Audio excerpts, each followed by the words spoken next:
안녕하세요. 역사 돋보기입니다. 한국사를 논할 때 기본적으로 고조선부터 시작해서 고구려 백제 신라, 고려조선 이렇게 대여섯의 국가들을 이야기하는데 이렇게만 나열하면 서운해할 국가들이 있죠. 그 중에서도 가장 서운해할 국가는 발해가 아닐까 합니다. 우리나라 역대 역사에서 각 국가별로 가장 대중적으로 잘 알려진 왕들을 딱 한 명씩만 뽑으라고 하면 발해만 유일하게 그 시조가 뽑힐 것 같은데요. 우리나라 역대 시조들 중 가장 멋있는 이름인 것 같은 대조영입니다. 668년 고구려의 수도 평양성이 당나라에게 함락되면서 고구려는 멸망했습니다. 당나라는 평양성에 안동 도호부를 설치하여 고구려 옛 영토를 당나라의 변경으로 삼으려고 했으나 고구려 유민들의 저항이 만만치 않았습니다. 고구려를 멸망시킨 당나라 최고사령관 이세적이 당나라 황제에게 올린 보고에 의하면 당나라의 항복한 성이 11개, 당나라가 강제 점령한 성이 3개였으며 아예 텅 빈 성이 7개, 항복하지 않은 성이 11개였다는 점에서 안동도호부가 고구려 영토 전체를 장악하지 못했음을 입증해줍니다. 비록 고구려 부흥운동은 내부 분열로 유야무야 됐지만 675년에서 676년 나당전쟁에서 신라가 승리하면서 당나라는 더 이상 한반도에 영향력을 행사하기가 힘들었고 결국 676년 안동도호부는 평양에서 압록강 너머로 이전하면서 이 기구 자체도 유명무실화됩니다. 안동도호부가 형식적으로 있기는 했지만 압록강과 두만강 이북에 대한 당나라의 지배력은 미비했으며 신라의 영토도 대동강까지였기 때문에 한반도 북부와 만주 일대는 사실상 무정부 상태였습니다. 북방 만주에는 여러 유목민족들이 살아가고 있었으나 고구려가 있을 때에는 모두 고구려에게 복속되어 있었습니다. 그런데 고구려가 사라지니 이 유목민족들, 특히 거란족과 말갈족이 부족 단위를 이루며 기승을 부렸습니다. 그중 요하의 서쪽, 즉 요서 지방엔 당나라가 영주라는 행정구역을 두었는데 이곳의 주민 비율은 거란족이 압도적으로 많았습니다. 그런데 당시 영주 자사였던 당나라 관리 조문회가 거란족들을 상대로 매우 차별적이고 폭압적인 전행을 일삼자 분노한 거란족들은 이진충 그리고 그의 처남 손만영을 중심으로 영주에서 봉기를 일으킵니다. 이진충과 손만영은 조문회를 살해하고 696년 거란족들을 모아 영주를 장악하자 심지어 당나라 정부는 이들을 효과적으로 막지 못하자 요서 요동 지역에 대한 대혼란이 옵니다. 이 혼란을 틈타 고구려 유민들과 말갈족들이 대거 동쪽으로 이동하는데 그 세력을 이끌던 사람이 걸걸중상과 걸사비우였습니다. 이 걸걸중상이 바로 대조영의 아버지인데 이들은 왜 영주에 있었던 걸까요?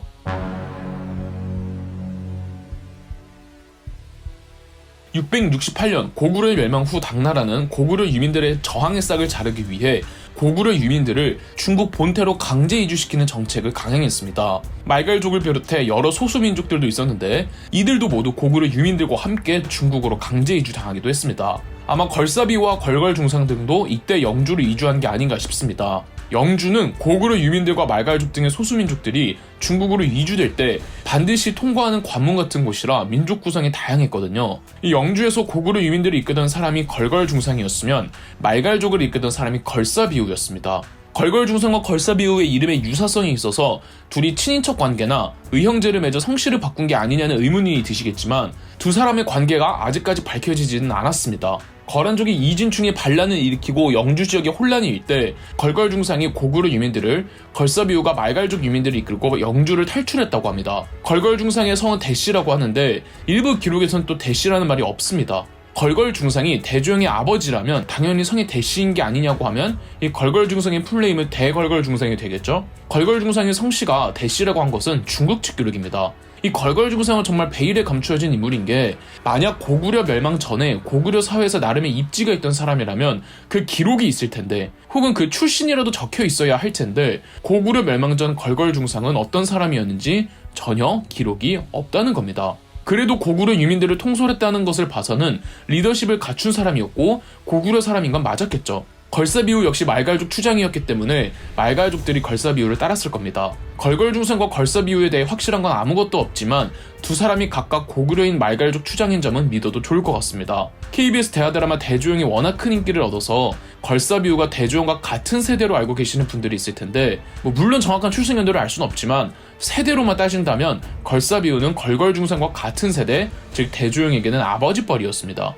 걸걸중상과 걸사비우가 사실상 공백의 상태였던 동만주 일대에 세력을 다집니다. 걸걸중상과 걸사비우가 처음 도착한 곳이 어딘가는 의문투성이지만 일부 기록에서는 백두산 동북쪽, 지금의 대석하라는 강 근처였다고 합니다. 당나라 정부는 걸걸중상을 진국공, 걸사비우를 허국공으로 임명해 즉 제후로 임명해서 처음에는 회유하려고 했습니다. 당나라 정부가 걸걸중상을 진국의 제후로 임명하려 했다는 제스처는 이미 걸걸중상이 초보적인 형태의 자치정부를 세웠고 그 이름을 진국이라고 표방했다는 거겠죠. 우리는 흔히 대조영이 처음부터 진국을 건국했다고 알고 있지만 그 전신격인 정부는 이미 걸걸중상 때의 기초를 닦아 놓은 상태였습니다. 한편 걸서비우는 당나라의 제후 임명을 거절했습니다. 걸걸중상이 거절했다는 기록은 없는데 곧바로 당나라 정부에서 추격군을 파견한 것으로 봐서는 걸걸중상도 제후 임명을 거절했을 것으로 보입니다. 아니면 거절하기 전에 걸걸중상이 죽었을 수도 있습니다. 걸걸중상의 정확한 사망 시점은 알 수 없지만 당나라에서 보낸 추격군이 오기 전에 이미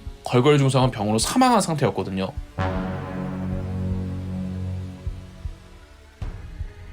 당나라의 회유책이 거절당하자 당나라 정부는 곧바로 추격군을 편성했습니다. 추격의 총지휘관은 거란족 출신의 당나라 장수 이해고였습니다. 걸걸중상과 걸사비우가 영주를 탈출할 수 있었던 직접적인 계기가 되었던 사건, 이진충의 난이 있었잖아요. 이진충과 그의 처남 손만영은 영주자사 조문회를 죽이고 영주성을 함락시켰죠. 이해고는 이 손만영의 부장이었습니다. 이진충은 반란을 일으키고 얼마 안 돼 병으로 사망하고 손만영이 반당 세력을 지휘하고 있었습니다. 그런데 이진충의 아들이 왜 자기가 아니라 손만영이 거란족을 지휘하는 부족장이 되냐며 불만을 품고 더 북방에 있던 돌궐족에게 투항해버렸죠. 여기에 당나라 정부가 돌궐족에게 손만영을 공격해달라는 정치적 거래를 제안했고 돌궐족은 손만영을 공격해 큰 타격을 주었습니다. 돌궐족의 공격에 탄력받은 당나라 정부도 자체적으로 토벌군을 꾸려 손만영을 공격했으나 되려 골짜기에서 유인책에 당해 괴멸되어 버리는데 이 작전을 수행한 사람이 다름 아닌 이해고였습니다. 손만영과 이해고는 베이징 근처까지 진격을 했는데 돌궐족이 거듭 공격해준 탓에 결국 697년 거란족 반란군은 1년여 만에 소멸되고 손만영은 도주하다가 부하에게 피살당했습니다. 그리고 이해고는 당나라 정부에게 항복했죠. 설령 적이라고 하더라도 민족을 불문하고 항복한 장수나 인재에 대해 개방적이었던 당나라 정부는 이해고를 중용했습니다. 마침 걸걸중상과 걸사비우 등이 고구려 유민들과 말갈족을 병합해 자치정부를 세우려고 하자 당나라 정부는 698년 이해고에게 토벌 명령을 내렸던 거죠. 걸걸중상 사후 고구려 유민 말갈 연합정부를 이끌던 걸사비우가 이해고의 추격군과 싸우던 중 전사하고 맙니다. 걸사비우까지 죽자 이제 고구려 유민 말갈 연합정부는 걸걸중상의 아들이라고 기록되어 있는 대조영이 이끌게 되었습니다. 걸사비우의 패전 후 더 이상 본래 근거지에 있기 힘들다고 판단한 대조영은 무리를 이끌고 더 동쪽으로 나가려고 하죠. 대조영은 무작정 도망가는 것보다는 추격군을 격퇴하는 것이 우선이라고 생각해서인지 이해고의 추격군을 천문령이라는 깊은 골짜기로 유인해냈습니다. 천문령 전투의 구체적인 전개 과정은 어디에도 기록되어 있지 않고 그저 이해고가 이끄는 추격군이 천문령에서 대조영의 군대에게 크게 패배했고 이해고는 겨우겨우 탈출했다고 합니다. 대조영이 새로운 나라를 건국하는 그 결정적인 전투가 바로 이 천문령 전투였습니다. 당나라는 더 이상 추가 추격군을 보낼 수가 없었는데 돌궐족의 묵철가안이 당나라 정부와 사이가 틀어져서 영주 땅을 차지하고 당나라와 국지전을 전개하고 있던 터라 당나라 정부가 대조영의 세력의 군대를 파견할 수 있는 그 길목이 차단된 상태였습니다.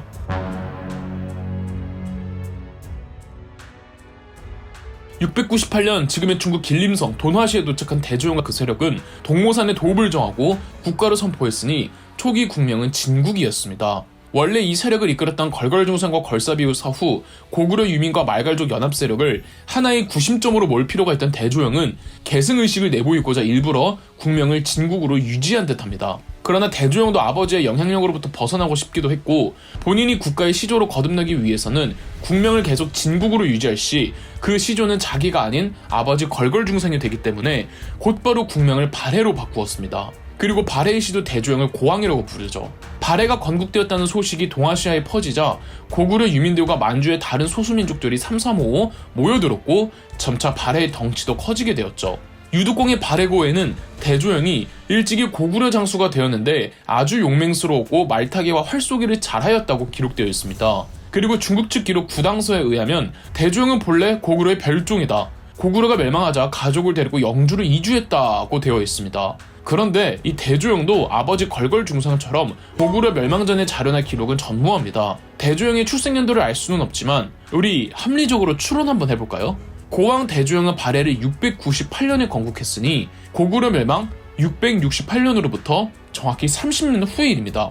한 사람이 국가를 건국할 정도가 되려면 현실적으로 그 나이대가 대략 20대 후반에서 40대 정도가 될 겁니다. 대조영의 재위 기간이 무려 21년이라는 점과 당시 평균 연령을 감안했을 때 발해 건국 당시 대조영의 나이는 적게는 20대 후반 혹은 많게는 40대로 보는 게 맞을 듯합니다. 그러면 고구려가 멸망했을 그때쯤 대조영은 태어나지도 않았거나 이제 겨우 태어났거나 10살 정도 어린아이였다는 겁니다. 상식적으로 10살이 고구려의 장수가 되기는 힘들겠죠. 구당서의 기록에 나오는 고구려의 별종에서 이 별종이란 단어에 대해 해석이 분분합니다. 그래서 대조영이 고구려와 얼마만큼 연관되어 있는지는 의문투성이며 걸걸중상과 대조영의 부자관계를 의심하는 사람도 있습니다. 대조영이 고구려 계승을 강조하며 발해를 세운 건 예전 고구려가 건국될 때 부여를 계승했음을 위시하고 백제가 건국될 때 부여 고구려를 계승했음을 나타내기 위한 선민사상의 연장선으로 해석할 수도 있습니다. 대조영의 발해 영토는 어찌됐든 고구려 유민들과 고구려에 복속했던 소수민족들이 거주하고 있었고 이들을 전부 끌어들이기 위해서는 의도적으로 고구려를 계승할 수밖에 없었던 거겠죠. 실제 이렇게 발해가 건국이 되자 다른 지역의 고구려 유민들과 소수민족들이 대거 발해를 유입이 됩니다. 발해는 상당히 빠른 속도로 내부적인 행정 시스템을 갖추어 나가는데 이는 고구려가 멸망당한 지 겨우 30년이 지난 시점이라 아직까지 많이 남아있던 고구려 지배층 출신들이 대거 발해의 지배층 집단으로 그대로 옮겨졌기 때문입니다. 함께 나라를 건국한 말갈족 출신들은 극소수에 불과를 했고 대부분의 말갈족들은 발해라는 나라의 피지배층이었습니다. 그래서 발해 출신 인물들 중에는 고구려 당시 가장 보편적인 성씨였던 고씨가 많습니다. 하지만 대조영의 발해는 이제 겨우 건국된 신생국가였고 발해의 대조영의 뒤를 이은 무왕과 문왕 때에 더 확실한 고구려 계승 국가로 자리매김합니다.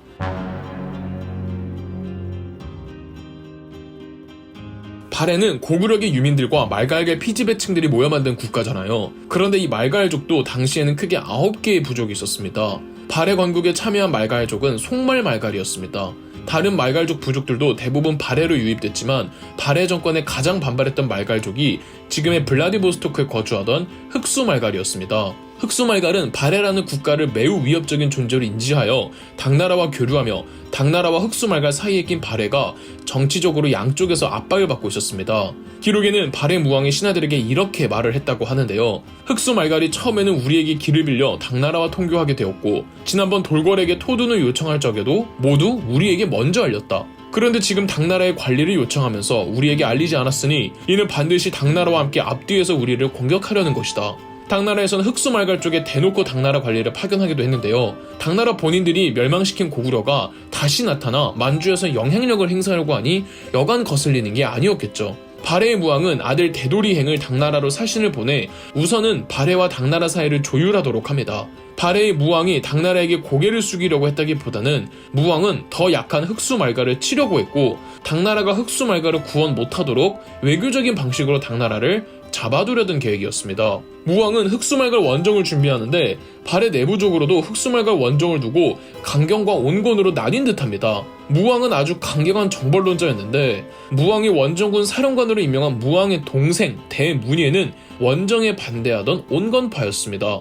흑수말갈 자체가 문제가 아니라 흑수말갈을 건드리면 이는 당나라를 건드리는 것이고 이제 겨우 터전을 잡은 발해가 당나라와 전면전을 벌이는 건 대단히 위험하다고 말이죠. 흑수말갈이 당나라의 관리를 요청하였다 하여 우리가 공격한다면 이는 당나라를 등지는 셈이 됩니다. 당나라는 대국으로 군사가 우리보다 10,000배나 되는데 그들과 원한을 맺는다면 우리는 곧 망할 것입니다. 옛날 고구려가 전성기에 군사 30만으로 당나라와 맞서 싸운 것은 굳세고 강했다고 할 만하지만 당나라 군사가 한 번 이르자 땅을 쓸듯이 다 없애버렸습니다. 지금 우리의 군사는 고구려에 비해 3분의 1밖에 되지 못하니 임금께서 저들의 뜻을 어긴다는 것은 불가합니다. 그러나 무왕의 결심은 확고했습니다. 무왕은 대문예에게 원정을 강행시켰으나 원정의 비현실성을 깨닫고는 항명해버렸습니다. 분노한 무왕이 대문예를 체포하려 들자 대문예는 그대로 당나라로 망명해버리죠. 무왕은 당나라 황제 현종에게 대문예를 발해로 보내주거나 그를 죽여달라고 했으나 당 현종은 대문예를 멀리 귀양 보내겠다고 해놓고서는 대문예를 안전하게 신변을 보장해주고 있었습니다. 무왕은 당나라 같은 대국이 어찌 신의를 저버릴 수 있소라며 당 현종을 일갈하니 당나라 입장에서도 매우 불쾌감을 표했죠.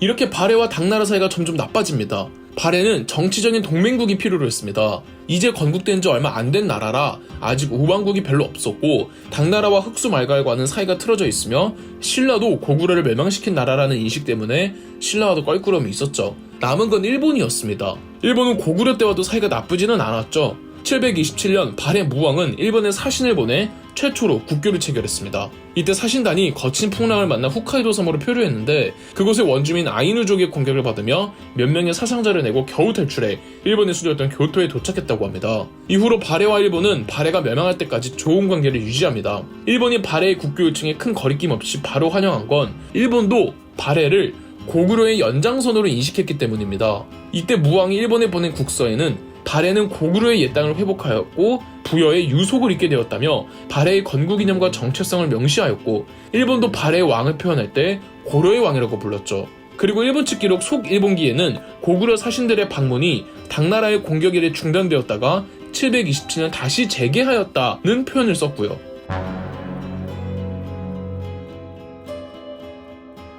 한편 당나라와 발해의 사이는 하루가 멀다 하고 멀어지고 있었습니다. 무왕은 무왕 나름대로, 당현종은 당현종대로 서로의 무례함에 화를 내고 있었고 당현종은 무왕에게 달래는 서신을 보내지만 내용은 협박에 가까웠습니다. 일본과도 국교를 체결한 무왕은 곧바로 전쟁 준비에 돌입했습니다. 우선 무왕은 기존의 수도인 동모산이 수도로서는 지리적으로 그리고 행정적으로 부족함을 깨닫고는 오늘날 연변 조선족 자치주 근처 허름시 서구성인 중경 현덕부로 수도를 옮겼습니다. 무왕은 고구려가 당나라에게 당한 이유 중 하나로 지나치게 수세적이어서라고 생각했습니다. 고구려와 수나라 당나라의 싸움은 이 수나라 당나라가 침공을 해오면 고구려가 방어하는 양상이었잖아요. 만약 고구려가 먼저 공격해서 적들의 군사적 요충지를 마비시켰더라면 고구려가 당할 일이 없었을 것이라고 생각한 무왕은 당나라를 선제 공격하기로 합니다. 732년 무왕은 장문유 장군에게 수군을 이끌고 산둥반도에 상륙 후 등주를 공격했습니다. 등주는 당시 중국 산둥반도에서 가장 큰 항구 중 하나로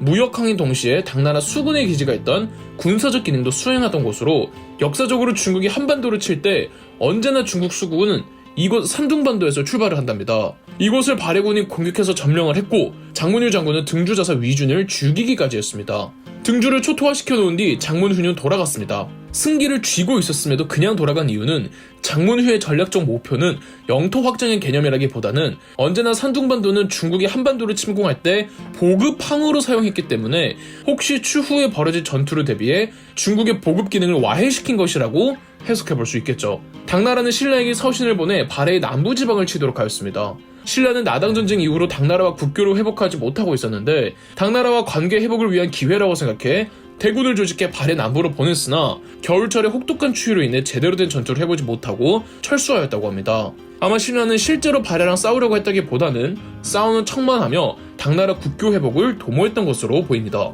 한편 당나라도 발해와의 전투를 위한 정벌군을 꾸렸고 그 사령관은 다름 아닌 무왕의 동생 대문이었습니다. 대문야가 낙양에서 주둔하고 있을 때 무왕은 낙양으로 대문야를 살해하기 위해 자객을 보내기도 했습니다. 오늘날 낙양교에서 대문야가 자객들의 습격을 받았는데 자객들을 무찌르고 대문야 암살 기도는 실패했지만 그럼에도 당나라 입장에서는 적국의 자객들이 낙양까지 침투했다는 사실을 가만둘 수 없었죠. 당나라군이 군사행동을 벌일 것을 짐작한 무왕은 이번에도 선제 공격을 하기로 합니다. 이번엔 무왕이 직접 친정하는 발해의 육군이 육로로 만리장성까지 진격하는데 733년 만리장성 인근의 마도산 전투에서 당나라와 발해군이 맞붙었고 발해의 무왕이 대승을 거둡니다.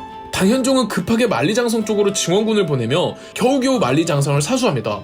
신생 국가였던 발해가 당대 아시아에서 가장 큰 나라였던 당나라를 상대로 거둔 놀라운 승리였죠. 당나라를 위험에 빠뜨렸던 등주 침공과 마도산 전투를 기점으로 발해에 대한 국제적인 인식이 확 바뀝니다. 이제는 명실상부 발해는 동아시아의 강대국 중 하나였죠. 어느 나라든 유능한 군주가 연속으로 3 이상 나오는 경우는 드뭅니다. 나온다면 그 나라의 행운이죠. 특히 1에서 3대 왕이 모두 성군인 경우는 더욱 적은데 발해는 2대 왕 무왕의 뒤를 이은 3대 왕 문왕이라는 걸출한 또 한 명의 성군이 등극합니다.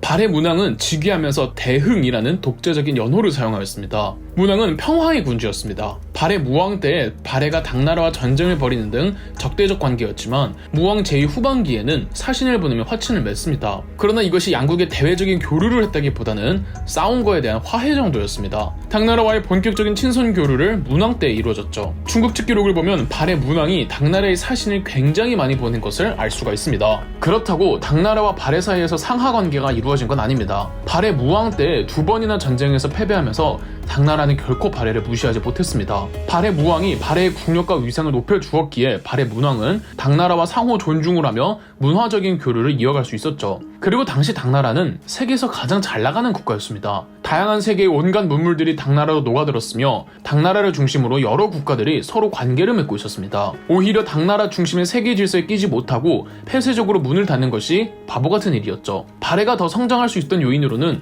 문왕 때 당나라를 통해 다양하고 우수한 문물들을 받아들이며 발해 또한 국제사회의 질서에 편입될 수가 있던 겁니다. 발해가 당나라와 교류하는 루트가 두 가지가 있었는데요. 우선 육로로 통하는 영주도와 바다를 통해 산둥반도로 가는 조공도가 있었습니다. 문물뿐 아니라 중국의 유교식 중앙집권의 제도들을 많이 차용하기도 합니다. 외국이라고 무조건 배척하기보다는 이미 정비되고 완성된 제도가 있다면 우리의 실정에 맞게 수입해오는 일도 대단히 중요한 능력입니다. 당나라에는 빈공과라고 해서 외국인들을 대상으로 관리들을 발탁하는 전형이 있었습니다. 발해도 여러 유학생들을 당나라로 보내 빈공과에 응시하게 하였습니다. 중국의 중앙집권의 제도 중 중앙정치조직으로 삼성육부제가 있었는데 발해가 이 삼성육부제를 따오죠. 삼성은 국가의 전반적인 업무를 총괄하는 기구이고 육부는 국가의 업무를 유형별로 분류한 우리나라의 정부 부처 같은 곳들이었습니다. 단 중국의 삼성육부를 그대로 적용하지는 않고 명칭은 발해가 독자적으로 명명해서 운영했죠. 중국의 삼성은 상서성, 문화성, 중서성인데 발해의 삼성은 정당성, 선조성, 중대성이라고 불렀으며 중국의 육부,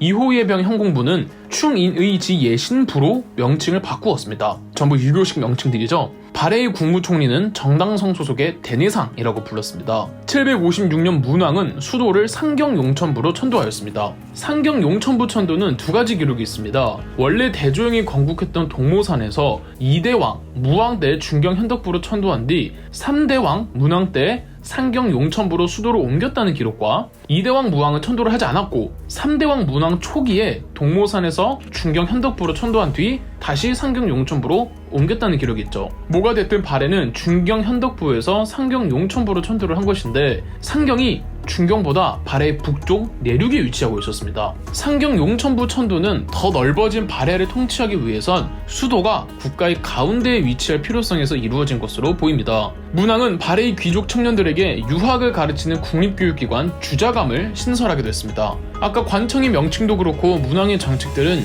유학을 지향하는 모습이 크죠. 그럴 수밖에 없는 것이 유교는 임금에게 충성을 하는 것을 지고의 가치로 두기 때문에 언제나 통치 이데올로기로 활용됐습니다. 국가의 체계적인 관리를 위해선 유교식 질서가 필요했기 때문이죠. 말이 나온 김에 발해의 수도인 상경용천부에 대해 더 설명드리겠습니다. 상경용천부는 당나라의 수도 장안성처럼 마치 바둑판 모양처럼 여러 격자형으로 구획해서 만든 계획도시였습니다. 상경용천부는 오늘날의 헤이룽장성 닝안시인데 발굴 결과 매우 큰 도시였다고 하고 외성 둘레가 총 16km였다고 합니다. 동아시아에선 중국 장안 다음으로 큰 규모였죠. 그리고 이곳 상경성에는 총 10개의 절터가 발견되었다고 합니다. 이 중 흑룡사타의 발해 석등이 웅장한 규모로 아주 유명하죠. 발해 석등은 전형적으로 당대 신라에서 유행했던 양식인데 신라의 양식을 발해 특유의 강인한 인상을 10분 살린 작품이죠. 발해와 신라 사이에서도 교류가 왕성했음을 알 수가 있습니다. 또한 발해 문왕은 스스로를 대흥보력효감, 금륜성법대왕이라고 불렀다고 하는데 이를 통해 문왕은 유교와 함께 통치 이데올로기로서 불교도 적극 진흥시켰다는 걸 알 수가 있죠. 그러나 발해 문왕은 딸 2명을 먼저 보내야 하는 아버지로서의 참극을 겪었는데 한 명은 둘째 딸 정혜공주와 다른 한 명은 막내딸 정효공주입니다. 두 공주, 정혜의 공주와 정효공주의 무덤이 해방 후에 발견이 되었는데 발해 무덤들 중에서 주인을 정확하게 알 수 있는 2개의 무덤이라고 합니다. 무덤 안 묘비에 정확하게 정해공주와 정효공주의 무덤이라고 피장자의 일대기를 적어두었죠. 지금의 중국 지린성 둔화시에 가면 육정상 고분군이라는 발해의 고분군이 있습니다. 현재까지 166기가 확인됐는데 이 중 유일하게 주인을 알 수 있는 무덤이 문왕의 둘째 딸 정혜의 공주 묘입니다. 정혜의 공주 묘의 천장은 모주림 양식이라고 전형적인 고구려 무덤 양식이랍니다. 또 정혜의 공주 묘에서는 유명한 돌사자상이 발견되었는데 이는 동아시아에 보편적으로 퍼져 있던 무덤을 지키는 석수 문화이죠. 발해의 돌사자상은 과연 발해의 기상답게 높이 60cm의 근육질 몸매를 자랑하며 발해의 조각예술을 대표하고 있죠. 중국의 지린성 허룽시에는 막내딸 정효공주 묘도 발견되었습니다. 정효공주 묘의 묘비석엔 정효공주에 대해 공주는 일찍이 스승에게서 가르침을 받아 능히 그와 같아지려고 했고 매번 한나라의 반소를 사모하여 시와 글을 좋아하고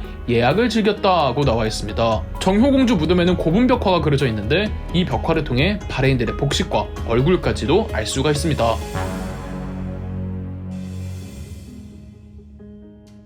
문왕은 신라와도 적극적으로 교류하였습니다. 그간 신라는 고구려를 멸망시킨 국가라는 인식 때문에 양국의 사이가 서먹했는데 문왕 때부터 상설교통로 신라도를 설치하는 등 신라와 적극적으로 친선 관계를 유지해갔습니다. 통일신라의 문인 최추원의 글을 보면 고구려의 남은 세력들이 백두산 북쪽에 모여 나라를 세우고 나라 이름을 발해라고 하였다는 말이 있는 것으로 보아선 이 신라도 발해를 제2의 고구려로 이해하였다고 볼 수 있습니다. 무왕 이래 국교를 체결한 일본과도 꾸준히 좋은 관계를 이어갔습니다. 동해를 통해 일본과 교류하는 일본도라는 루트도 있었습니다. 발해에는 총 5가지 대외교역 루트가 있었는데 앞서 말씀드린 당나라와 각각 육로와 해로를 교역하는 영주도와 조공도, 신라와 교역하는 신라도, 일본과 교역하는 일본도, 그리고 북방의 유목민족들과 교역하는 거란도가 있었습니다. 5가지 교역 루트의 중심에는 상경성에 있었으니 수도 상경성은 동아시아의 물산이 집결하는 대도시였을 수밖에 없겠죠. 그런데 무슨 이유에서인지 785년에는